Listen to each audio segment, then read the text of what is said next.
Alléluia. Alléluia. Bon, je ne comprends pas parce que vous connaissez tous 24 ans maintenant que j'existe. Vous m'avez vu tous grandir, donc je ne vais pas me présenter. Je ne suis même pas un frère, je suis un enfant de la maison. Et c'est pour moi un bonheur, à chaque fois que le pasteur Harold m'invite, de participer au culte d'adoration et de pouvoir porter la parole de Dieu. J'ai vu que la sœur Lénore était très près du temps, donc je ne vais pas perdre de temps et j'ai droit à combien.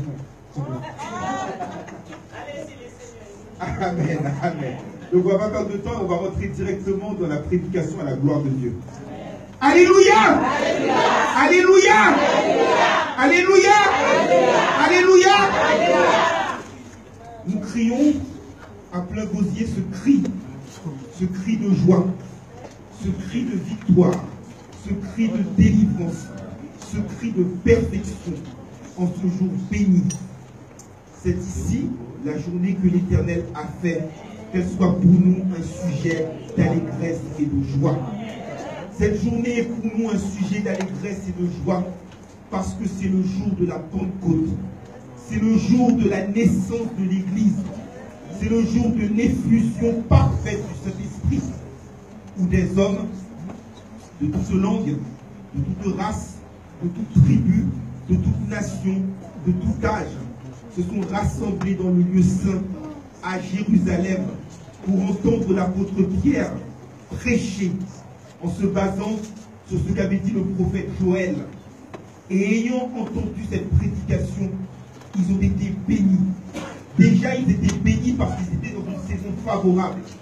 Saison dans laquelle ils ont pu assister à la résurrection de notre Seigneur et Sauveur Jésus-Christ, à sa montée au ciel, à l'attente du Saint-Esprit et au jour de la Pentecôte.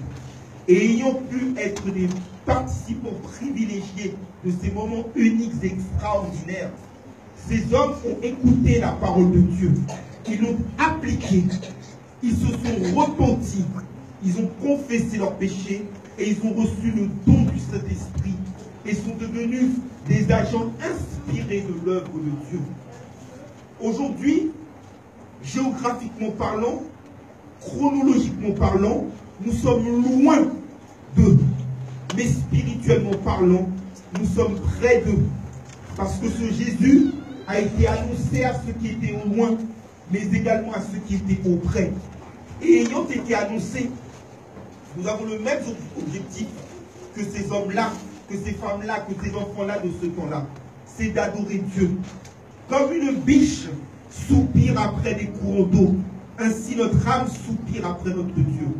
Et spirituellement, nous inscrivons dans la même lignée, dans la même filiation que l'Église primitive, qui, au jour de la Pentecôte, après s'être repenti, après le baptême d'eau, après le baptême du Saint-Esprit, il nous est dit en acte 2, versets 46 et 47, qu'ils étaient tous ensemble assidus au temple tous les jours. Ils rompaient le pain, ils partageaient la nourriture avec joie et simplicité de cœur. Et ils étaient dans la joie, ils louaient Dieu et ils avaient la faveur du peuple. C'est ce que nous avons fait. Nous basons sur ce même modèle, qui est de louer Dieu avec simplicité de cœur, mais en étant véritablement inspiré. Et c'est ce que nous allons faire ensemble pour la lecture du jour qui sera tirée du psaume 150, étant précisé que l'objet véritable de notre prédication, ce sera le verset 6, lecture pour laquelle je vous demanderai, s'il vous plaît, de bien pouvoir vous mettre debout à la gloire de Dieu.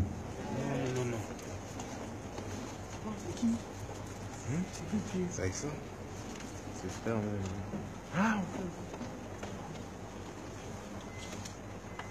donc la lecture sera effectuée dans le psaume 150, le dernier psaume de la liste des psaumes.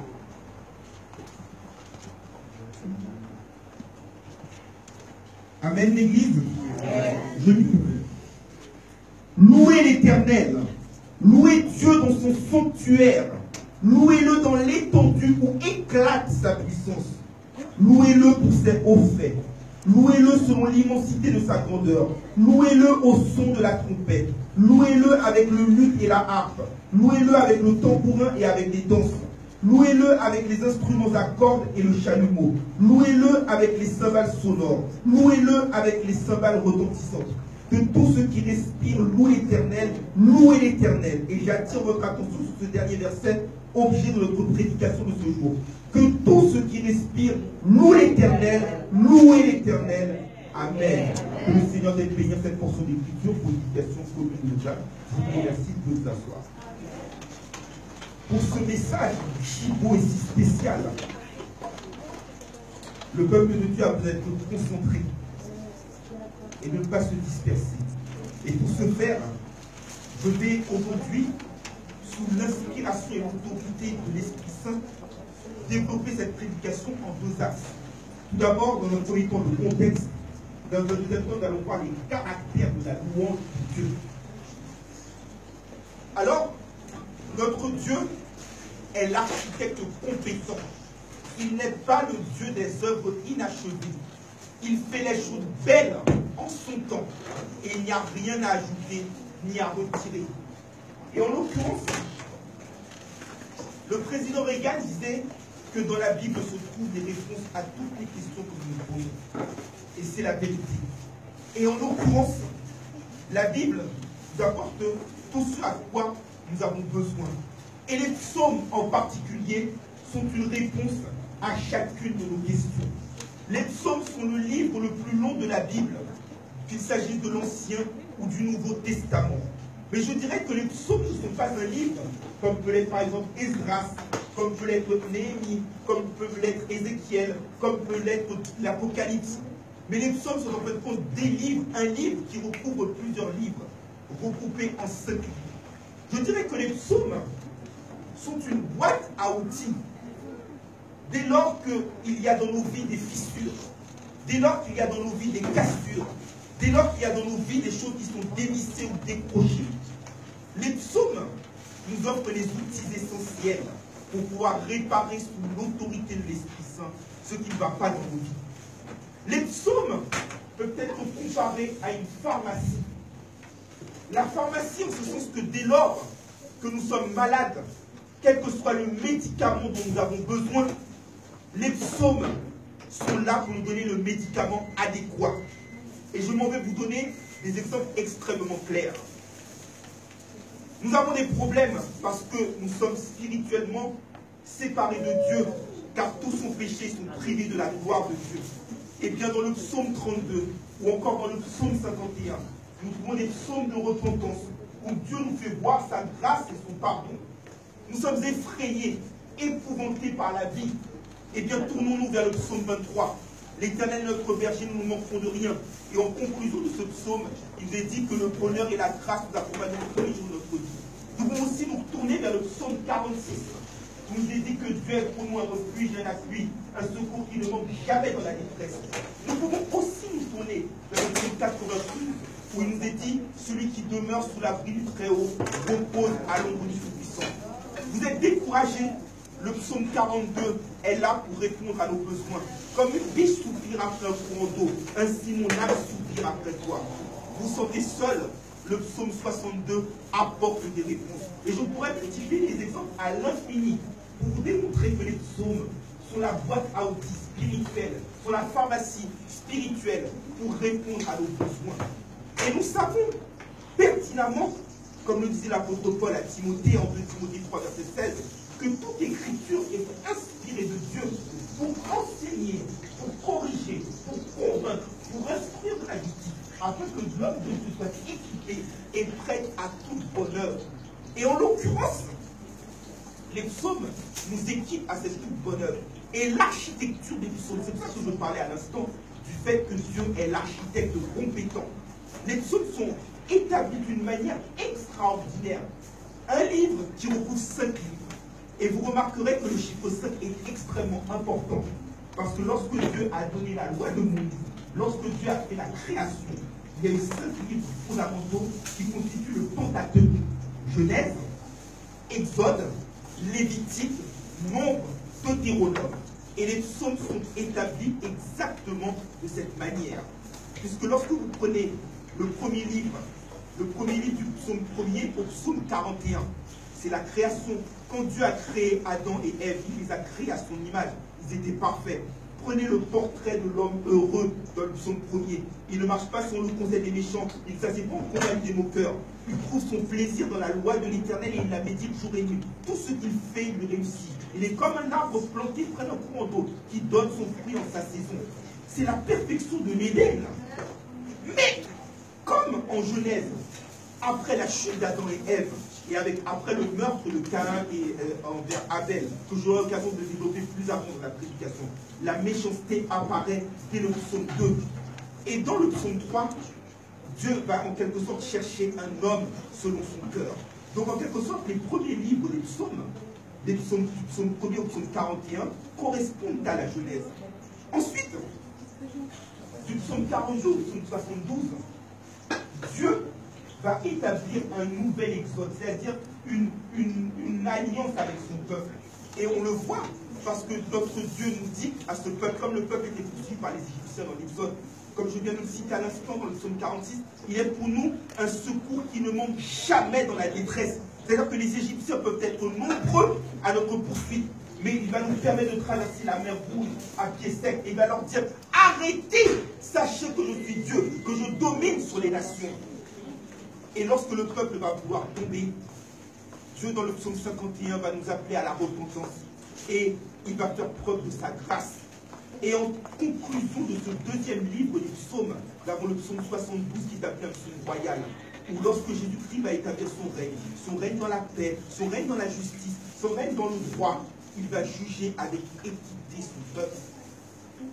Ensuite, nous avons le troisième livre qui s'étend du psaume 73 au psaume 89, qui correspond au Lévitique. Le Lévitique, c'est le jugement de Dieu, le jugement profond, le jugement inné, le jugement intérieur de Dieu. C'est ce que nous voyons au psaume 77. Mais en même temps que Dieu juge, sa colère dure un jour, mais sa bonté dure toute la vie. Et en l'occurrence, c'est un Dieu qui ne se lasse pas de bénir, qui ne se lasse pas de pardonner, qui ne se lasse pas de faire grâce. Et on le voit au psaume 84, verset 12. L'Éternel Dieu est un soleil et un bouclier. Il donne la grâce et la gloire et ne refuse aucun bien à ceux qui marchent dans l'intégrité. Ensuite, nous avons le quatrième livre qui est tiré du psaume 90, psaume de Moïse, jusqu'au psaume 106. Et en l'occurrence, cela correspond au nombre. Dieu va accompagner, Dieu va promettre. Le psaume 103 nous dit qu'il ne se lasse pas de bénir, il ne se lasse pas de pardonner. Dieu va nous encourager à être en fête. Et le livre des nombres, c'est le livre des fêtes, le livre des efficaces, à rentrer justement dans ses parvis, à rentrer dans ses portes, dans le psaume 100, avec des louanges. Et enfin, nous avons le dernier livre de psaume, c'est le psaume 116 au psaume 150, où c'est le Deutéronome. Dieu va en fin de compte établir une alliance. Son peuple va être dans le temps de la célébration, avec notamment ce que l'on appelle les cantiques des degrés, plutôt les cantiques des rondis. Lorsque le peuple va se rassembler, comme une sorte de nouvelle rencontre, va se rassembler pour adorer Dieu en esprit, le seul vrai Dieu, en esprit et en vérité. Et bien dans le Deutéronome, nous montons aussi pour aller vers la Canaan céleste, pour aller rencontrer notre Dieu, pour aller vers la terre promise. Et nous chantons à la louange de sa gloire. Donc en quelque sorte, les psaumes sont établis d'une manière pour que nous puissions glorifier Dieu et nous réjouir en lui. Et d'ailleurs, chacun des livres que je viens de citer se termine toujours par une doxologie, qu'il s'agisse du psaume 41, qu'il s'agisse du psaume 72, qu'il s'agisse du psaume 89, qu'il s'agisse du psaume 106, qu'il s'agisse du psaume 150, ils ont tous une dernière phrase, louer l'Éternel. C'est-à-dire que les psaumes sont en quelque sorte là pour nous pousser, pour que notre âme s'élève, pour louer notre Dieu, pour lui donner la reconnaissance, l'adoration. Parce que la louange, c'est le fait de mettre en avant les qualités positives d'une personne. C'est le fait d'exprimer sa gratitude envers une personne. C'est le fait d'exprimer sa reconnaissance pour tout ce qu'elle a fait. Je vais vous donner un exemple. Au mois de mars dernier, la légende du football néerlandais, Johan Cruyff, qui est décédé, eh bien, il y a eu un concert d'hommage, un concert de louange envers lui. Tous les joueurs qu'il a pu entraîner, tous ceux qui sont devenus entraîneurs à sa suite, ont rendu hommage à sa science, à sa philosophie, à sa manière de faire les choses. Mais sauf que, le plus souvent, nous rendons hommage, nous faisons l'éloge d'une personne lorsqu'elle est morte, mais Dieu, notre Dieu, est vivant, il est éternel, il est immortel, il est invisible et il est sage. Et ce qu'il attend de nous, c'est que nous le louons maintenant et pour toujours et à perpétuité. Que sa louange soit toujours dans notre bouche. Et il le veut en tout temps. Parce que les psaumes de ce point de vue-là sont révélateurs. Tous ceux qui veulent vivre pieusement en Jésus sont persécutés. Et notre Dieu veut que la louange soit constamment sur nos lèvres. Et sachez bien une chose, bien aimée, c'est que même si le scénario peut sembler sombre, celui qui l'a écrit d'avance, celui qui, comme disait le psalmiste David dans le psaume 139, avant que chacun de ces jours existât, tu les avais déjà écrits, tu les avais déjà programmés. Même si le scénario peut sembler compliqué, celui qui a le metteur en scène, le réalisateur, l'architecte, l'a déjà organisé de telle sorte que la fin soit positive. Et ça fait que malgré les pénitences, malgré les chutes, malgré les manquements, vers la fin des psaumes, eh bien l'Éternel prévoit une issue positive. De la même manière que dans vos vies, vous pouvez être secoués, bousculés, mais Dieu prévoit une issue positive parce qu'il est le Dieu qui change la malédiction en bénédiction, qui change les temps et les circonstances, de telle sorte que nous puissions louer. Parce qu'il dit même, et invoque-moi au bout de la détresse, je te délivrerai et tu me glorifieras. Et ces derniers psaumes, les psaumes 145 au psaume 150, sont des psaumes de louange qui tous se terminent par un seul ordre. Louer l'Éternel, louer l'Éternel. Pourquoi? Parce qu'en l'occurrence, ces psaumes sont les psaumes de la fin des temps. Ésaïe l'avait dit en Ésaïe 45, verset 23. Tout genou fléchira devant moi, et toute langue jurera par moi. Et en Philippiens 2, verset 11, il dit que toute langue confessera que Jésus-Christ est Seigneur. Et l'Alléluia qui est donné, qui a été lu par notre sœur tout à l'heure, donc Apocalypse 5, verset 8 à 13, c'est cette louange-là que nous devons apporter. C'est cet Alléluia céleste qui nous attendra dans les noces de la vie. Et là, en l'occurrence, notre Dieu nous demande de louer l'Éternel. Que tout ce qui respire, c'est-à-dire que tout va se rassembler, même la nature va se mettre en mouvement dans un concert généralisé. Et en général, lorsqu'il y a une symphonie, lorsqu'il y a un concert, lorsque plusieurs instruments, lorsque plusieurs chanteurs se mettent en mouvement pour chanter d'un même accord, d'un même cœur, d'une même bouche, d'un même rythme, il faut que nous chantions fortissimo, il faut que nous chantions concerto, et il faut que la symphonie soit parfaite. Et pour qu'elle soit parfaite, ce que l'on va retenir en écoutant le morceau, ce sont les dernières phrases qui vont être dites. C'est la dernière parole qui va être prononcée. Et c'est cette parole-là qui va permettre de pouvoir faire un résumé complet de son chant. Et bien, à travers toute cette mélodie, parce que les psaumes étaient en fait non pas destinés comme les épîtres dans le Nouveau Testament, pour être lus, mais étaient destinés avant tout pour être chantés en public. Et bien, lorsqu'ils sont chantés en public, ils doivent être chantés, il faut que les dernières paroles soient fortes, pour que les cœurs soient vivement touchés et qu'ils puissent les retenir. C'est les conditions dans lesquelles Dieu nous réunit. Et vous aurez remarqué une autre chose, c'est que le psaume 150 que nous allons lire, c'est un psaume qui n'a pas de cœur, qui n'a pas de écrit. Et en plus, on ne sait pas à quelle époque il a été écrit, et on ne sait pas dans quelles circonstances il a été écrit. Mais l'architecte compétent a déjà tout programmé. C'est-à-dire qu'il a permis que ce psaume arrive jusqu'à nous, sans que nous sachions qui l'a écrit, dans quelles circonstances, pour nous expliquer que le principe de la louange, de louer Dieu, est un principe qui est universel, valable dans tous les siècles, dans tous les temps, dans tous les âges, auprès de tous hommes, de toute langue, de toute race, de toute nation, de toute tribu, de tout âge. C'est pour cela que manquer à cette obligation de notre part serait une faute particulièrement grave, parce que c'est une obligation qui était valable hier, mais qui, de par son universalité, reste valable aujourd'hui. Comme une sorte de nouvelle Pentecôte, Dieu nous rassemble après avoir fait toutes ses œuvres pour que nous puissions le louer parce que lui seul mérite la gloire. Lui seul mérite la gloire. Parce qu'avant lui, il n'y avait pas de Dieu. Et après lui, il n'y aura pas d'autre Dieu. C'est la raison pour laquelle notre louange doit être inspirée par l'esprit, respirer et par nous-mêmes, pour que nous puissions faire monter vers le ciel des cris d'adoration. C'est ce qui va faire l'objet de la deuxième partie de notre prédication. Alors, les caractères de la louange.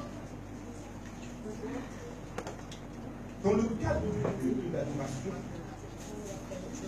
l'apôtre Paul dit en 1 Corinthiens 4, que notre Dieu n'est pas dans le désordre, mais dans le paix.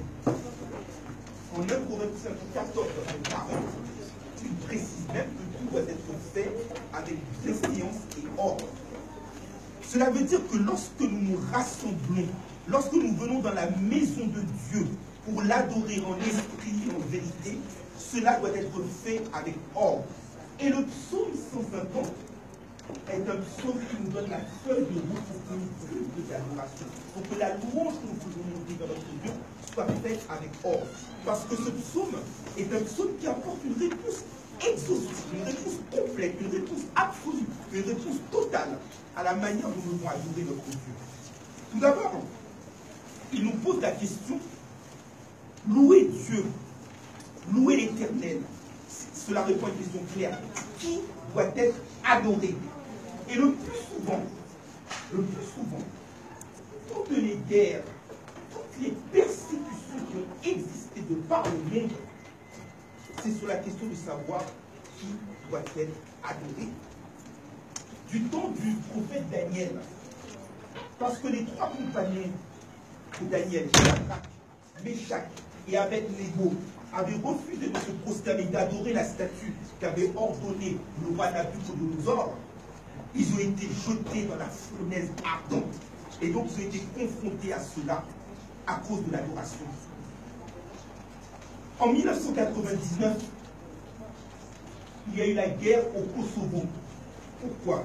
Parce que les Serbes chrétiens orthodoxes ont fait un nettoyage ethnique au Kosovo, dans la province du Kosovo, parce que les Kosovars étaient de confession musulmane.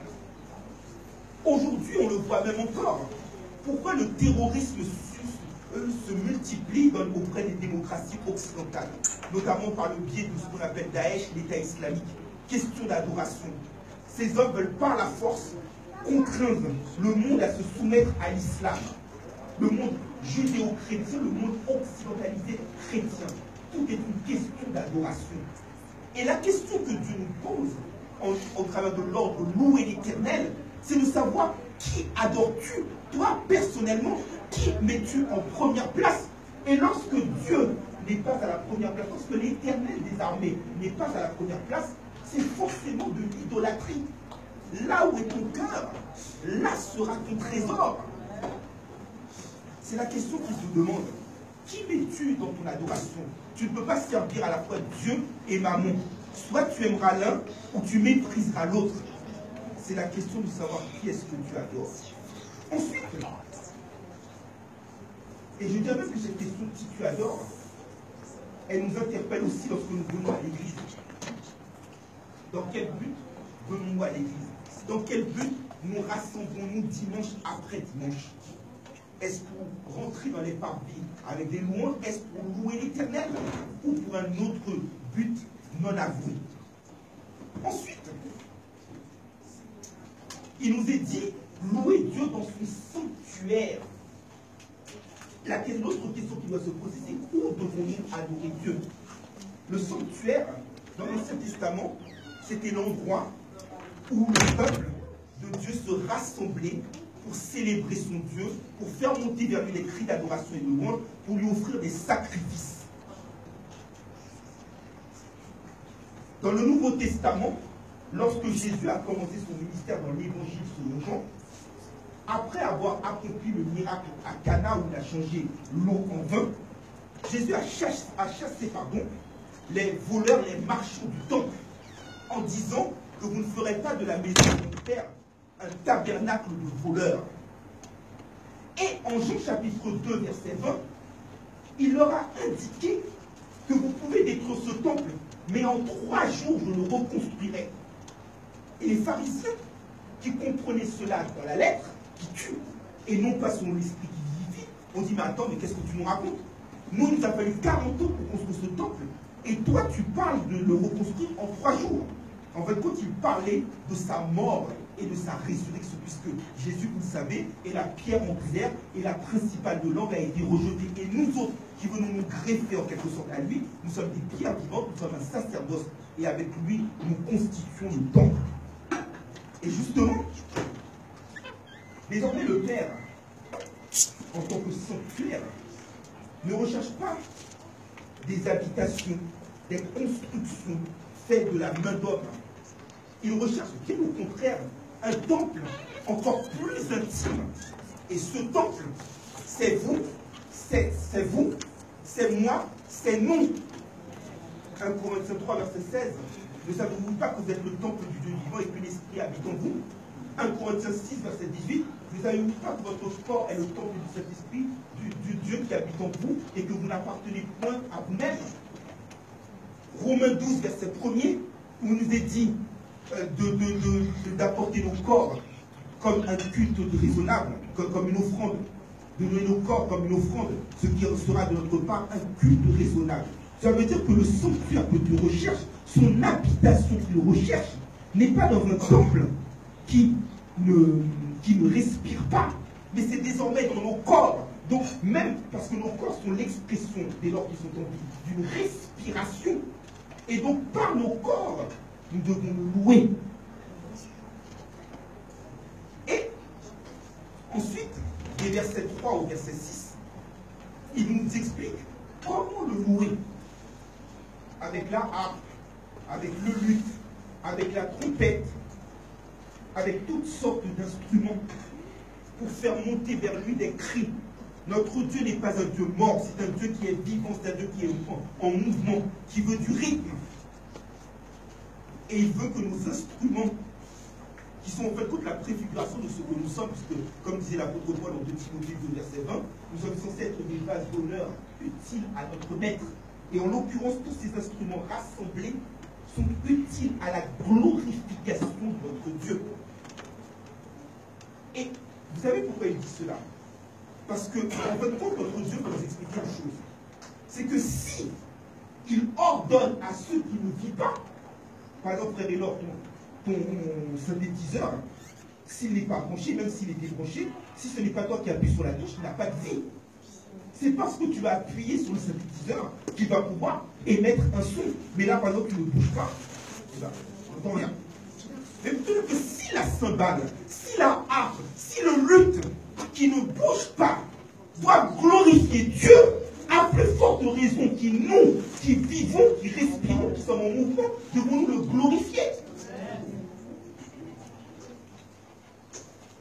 Et non seulement il nous, mais même Ésaïe 55, verset 12 nous dit, les arbres des champs battent les mains pour le glorifier.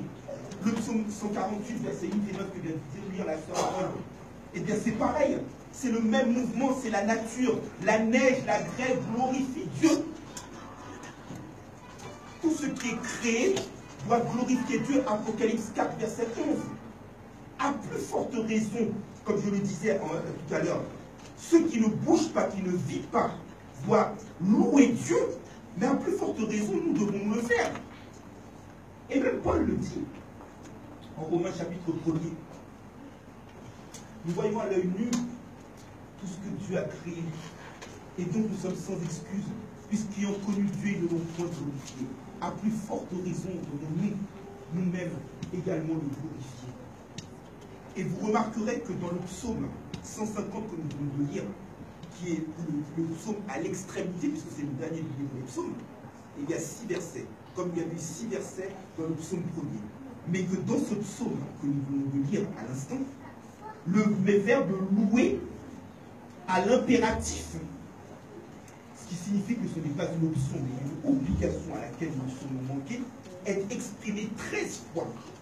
Ça veut dire qu'en fait compte, dans un seul et même verset, le mot louer est répété 2 fois. Pour bien montrer l'insistance, la nécessité, le caractère impératif, et pour que nous soyons sans excuse.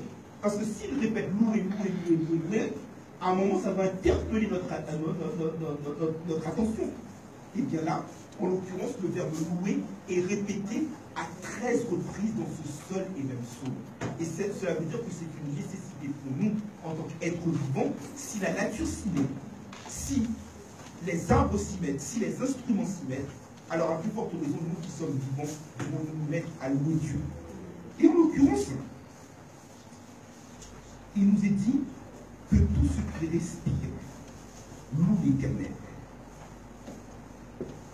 Et en l'occurrence, nous respirons. Parce que, comme nous l'avons vu en 2014, c'est ça, en 2014, ici même, Acte chapitre 17, verset 28, nous dit qu'en lui, nous avons la vie, le mouvement et l'être. Nous sommes de sa race.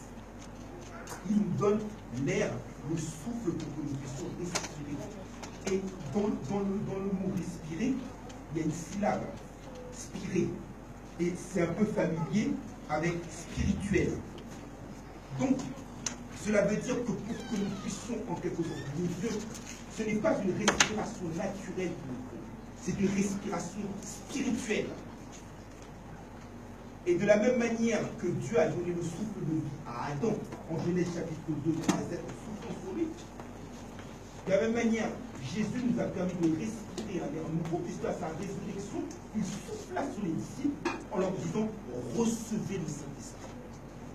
Et ce Saint-Esprit-là est un esprit qui est différent de celui de l'Ancien Testament. Parce que dans l'Ancien Testament, des hommes recevaient le Saint-Esprit pour une période déterminée. C'était en fin de compte un contrat d'intérim. C'est-à-dire qu'ils recevaient le Saint-Esprit le temps d'accomplir une mission bien déterminée. Et une fois qu'ils auront accompli cette mission, ensuite, Dieu ne se servira plus d'eux. Et bien, c'est ce que l'on voit par exemple avec le roi Cyrus. Et dans l'Ancien Testament, qui était habilité à recevoir le Saint-Esprit? C'était les rois, les sacrificateurs, les prophètes. Aujourd'hui, grâce à Jésus-Christ, non seulement nous sommes devenus un royaume de sacrificateurs à la gloire de Dieu le Père,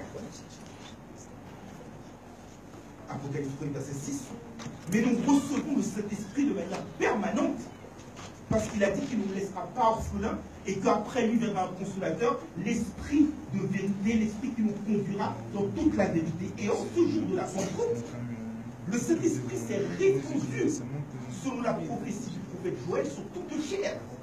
Et cela fait de nous des êtres spirituels, des êtres régénérés, des êtres rachetés.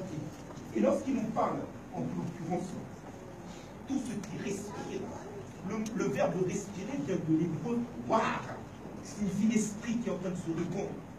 Et lorsque Jésus a commencé son ministère terrestre, il a commencé en disant « L'Esprit du Seigneur est sur moi. Il m'a oint pour annoncer une bonne nouvelle. » Et parmi les bonnes nouvelles qu'il a annoncées, il nous a revêtus, en Isaïe 61, verset 3, d'un vêtement de louange au lieu du deuil. C'est-à-dire que nous sommes, en plus de respirer, nous sommes habillés spirituellement pour louer Dieu, parce qu'il nous a donné un vêtement de louange. C'est ce qu'il nous a donné, un vêtement de louange. Et cette inspiration est absolument nécessaire. Elle est nécessaire pour comprendre les réalités spirituelles de Dieu. Et en l'occurrence, lorsque nous comprenons les réalités spirituelles de Dieu, nous pouvons comprendre pourquoi nous devons l'adorer. Nous devons l'adorer, il nous est dit dans le verset que nous venons de citer, pour tout ce qu'il a fait pour nous, pour les hauts faits qu'il a fait pour nous. Et nous voyons que le psaume 126, verset 3 nous dit « L'Éternel a fait pour nous les grandes choses. Nous sommes dans la joie. » Et lorsque quelqu'un est dans la joie, lorsque quelqu'un est spirituel, la personne spirituelle ne peut pas être au chômage. Elle doit être constamment active. Regardez ce que nous dit l'apôtre Jacques en Jacques 5, verset 13. Il nous dit, quelqu'un est-il dans la joie, qu'il chante des cantiques. C'est sous l'inspiration de la grâce que nous chantons les cantiques. Étant spirituellement revêtus du feu de Dieu, de l'Esprit, notre adoration est forcément à tonalité différente. Et nous pouvons comprendre les réalités de Dieu et l'adorer. L'adorer par l'Esprit. Parce qu'il nous est dit que en Jean 4, verset 24, que Dieu est Esprit. Il faut que ceux qui l'adorent, l'adorent en esprit et en vérité. lorsque la parole habite en nous, lorsque nous sommes remplis de l'esprit, regardez ce que nous dit Éphésiens 5, verset 18, il nous dit, ne vous enivrez pas de vin car c'est la débauche, mais au contraire soyez remplis de l'esprit, vous entretenant par des psaumes, par des hymnes, par des cantiques spirituels, chantons de tout votre cœur les louanges du Seigneur. C'est ce à quoi il nous appelle, lorsque nous sommes remplis de son esprit, lorsque nous sommes spirituellement consacrés à son saint et glorieux service. La louange nous pousse à comprendre ce que Dieu a fait pour nous. Elle nous pousse à comprendre que l'Éternel a fait pour nous de grandes choses, que jusqu'ici, il nous a secourus. Et nous pouvons ainsi lui offrir un sacrifice de louange. Un sacrifice de louange. Hébreux 13 dans cette cas. Nous sommes des sacrificateurs. Mais en retour, ce que Dieu attend de nous, c'est que nous lui offrions comme une offrande, comme un parfum de bonne odeur, un sacrifice. Et un sacrifice qui vienne du cœur. Je prends un exemple. Dieu avait soufflé, il avait donné la vie à Adam et à Ève et à leur descendance, Caïn et Abel. Caïn et Abel respiraient. Mais pourtant, chacun d'entre eux a donné une offrande à Dieu. L'une des offrandes, à savoir celle de Caïn, n'a pas été acceptée. Et l'autre offrande, celle d'Abel, a été acceptée. Pourtant, les deux respiraient. Mais dans leur offrande, dans l'offrande qu'ils ont offerte, l'offrande de Caïn n'était pas à la gloire de Dieu. L'offrande de Caïn ne louait pas Dieu. L'offrande de Caïn a été faite avec négligence. Tandis que l'offrande d'Abel était une offrande qui a été donnée avec le cœur, qui a été donnée avec un esprit de révérence, un esprit de reconnaissance, un esprit d'adoration. Et c'est la raison pour laquelle le Père l'a reçu. Et lorsqu'on nous parle d'adoration, que tout ce qui respire loue l'Éternel, il faut le louer en ayant dans nos cœurs un cantique nouveau, en l'adorant non pas avec notre bouche, non pas avec notre tête, mais en l'adorant avec notre cœur. C'est ce que reprochait le Père en Isaïe 29, verset 13. Il disait, ce peuple-là m'honore des lèvres, mais son cœur est éloigné de moi. Il m'adore selon des préceptes d'hommes, selon leurs préceptes, selon des traditions humaines. Et ce n'est pas l'adoration que Dieu attend. Dieu attend une adoration avec un cœur consacré. Dieu attend une adoration qui en quelque sorte fasse refléter, fasse rejaillir le parfum de la bonne odeur de Christ. Dieu attend une adoration dévouée. Je prends un exemple.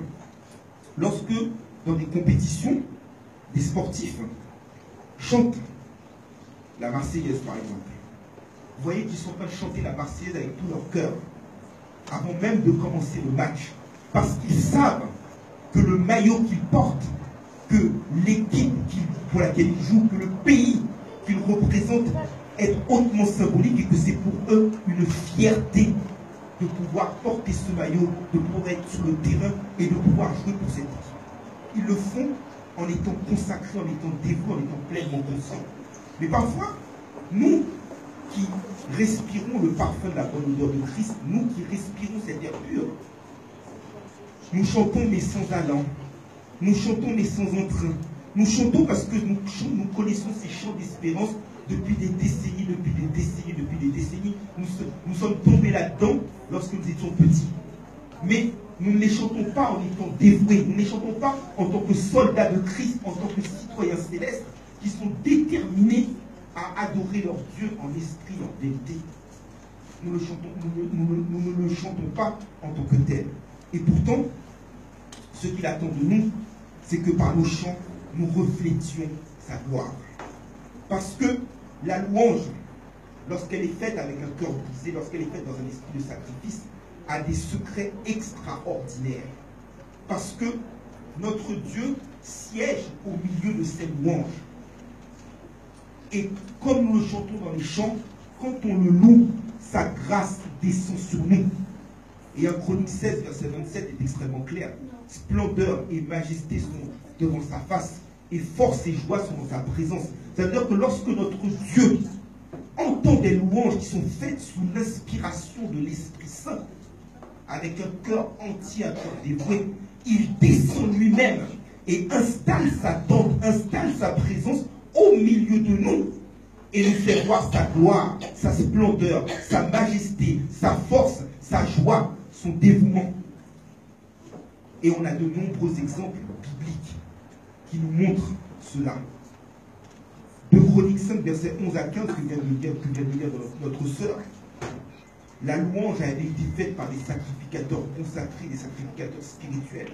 Et la louange était tellement parfaite qu'il y eut une nuée qui est le symbole de la présence de Dieu et que la gloire de Dieu envahissait le temple, si bien que les sacrificateurs ne pouvaient terminer leur adoration. Et la gloire, c'est le symbole du poids de notre Dieu. C'est le symbole de sa sainte présence. C'est le symbole de sa toute-puissance. C'est le symbole de sa bonté. C'est le symbole, en quelque sorte, de son caractère même, car notre Dieu est glorieux. Et comme le disait le pasteur Harold tout à l'heure, dans la prière sacerdotale, sa gloire, il ne la donnera à aucun autre. Notre Dieu est un Dieu glorieux. L'évangile que nous prêchons est un évangile glorieux. Nous avons en nous l'espérance de la gloire. Et lorsque Dieu est présent au milieu de nous, il fait entendre sa sainte présence, sa sainte gloire. Et à ce sujet, les exemples sont multiples. Nous pouvons avoir un ennemi qui arrive par un chemin, mais il repart par 7 chemins. Tout simplement pourquoi? Par rapport à la clé de la louange. On le voit avec Josaphat. Le roi Josaphat, roi de Juda, était confronté à une situation extrêmement difficile en 2 Chroniques chapitre 20. Avec le seul peuple de Juda attaqué par les Ammonites, par les Moabites, par les Édomites. Et à ce moment-là, ils ne savaient que faire. Ils ne savaient que faire. Ils ont prié, ils ont fait un jeûne. Et dans le cadre de ce jeûne, un lévite nommé Jacaziel s'est exprimé. Il leur a dit, ne vous inquiétez pas, ce combat-là n'est pas votre combat, c'est le combat de Dieu. Et à la suite de ce qu'avait dit Jacaziel, Josaphat dira en 2 Chroniques 20, verset 20, confiez-vous en l'Éternel votre Dieu, vous serez affermi, confiez-vous en ses prophètes et vous réussirez. Et au verset 22, il aura suffi que le peuple commence à louer Dieu pour que Dieu mette en embuscade ses ennemis et que les ennemis s'entre-déchirent entre eux. Face à l'adversité, une louange consacrée, notamment par le biais de la prière.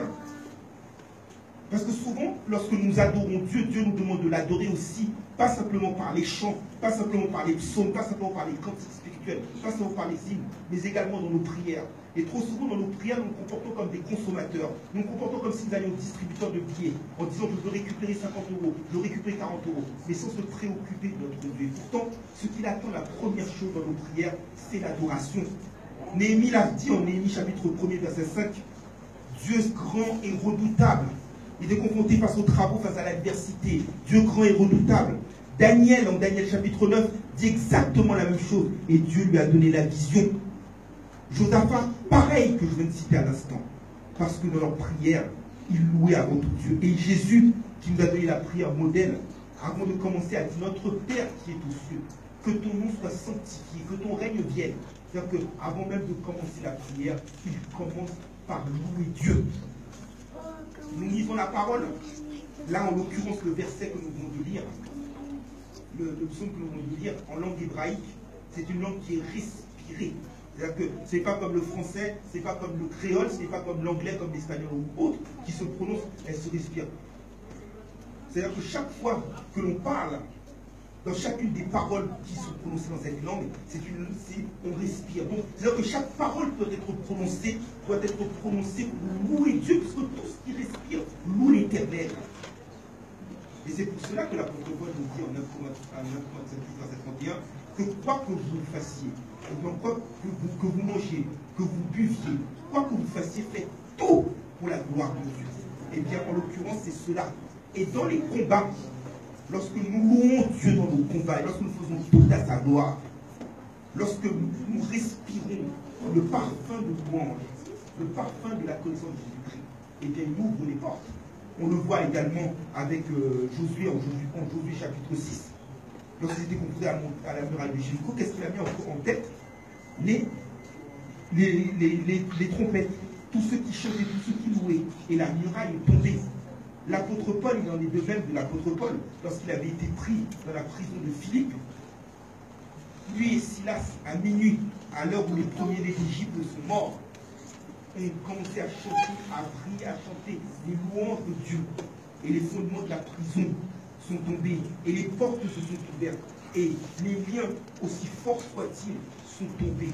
Donc, il y a un secret, il y a une puissance dans la louange de Dieu, dès lors qu'elle est faite avec un cœur sacrifié, un cœur spirituel, un cœur régénéré, qui a obtenu le baptême d'en haut et qui recherche la consécration divine. Donc, pour terminer, mes frères et sœurs dans le Christ Jésus, en ce jour de Pentecôte, notre Dieu nous réclame. Il réclame reconnaissance de notre part. Il réclame action de grâce. Il réclame louange. Il réclame que nous puissions chanter notre liberté, chanter notre salut, chanter à la louange de sa gloire. Lui qui nous a tant et tant bénis, qui nous a comblés de toutes les bénédictions spirituelles, de toutes les bénédictions matérielles, qui fait que nous manquions de rien. Il veut que nous louions et il veut que nous nous approprions cette parole qu'il avait dite. Louez le Dieu des cieux, car sa miséricorde durera toujours. Louez le Dieu des cieux, car sa miséricorde durera toujours. Louez le Dieu des cieux, car sa miséricorde durera toujours. Qu'il en soit ainsi, au nom de Jésus. Amen.